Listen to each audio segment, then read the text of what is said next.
మనమందరం కూడా యేసుక్రీస్తు యొక్క శరీరమును భుజించి రక్తమును పానం చేస్తూ ఉంటాము. యేసుక్రీస్తు శరీరమును భుజించి రక్తమును పానం చేయని వాళ్ళు ఇక్కడ ఎవరైనా ఉన్నారా? ఎవరు లేరు. అందరము యేసుక్రీస్తు శరీరమును భుజించి రక్తమును పానం చేస్తూ ఉన్నాము. అంటే దాని ద్వారా మనలో జరుగుతున్నటువంటి ఒక క్రియ ఏమిటి అని అంటే, యోహాను సువార్త 6వ అధ్యాయము 53 నుండి 59 వరకు చదివినప్పుడు అక్కడ తర్వాత చదవండి.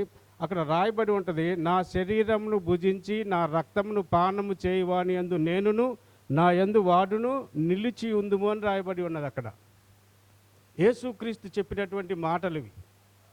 నా శరీరమును భుజించి నా రక్తమును పానము చేసిన వాని యందు నేనును వాడు నా యందును నిలిచి ఉండును. అంటే మనము రక్తమును పానము చేస్తున్నాము, శరీరమును భుజిస్తున్నాము అంటే యేసుక్రీస్తు మనలో ఉన్నాడు.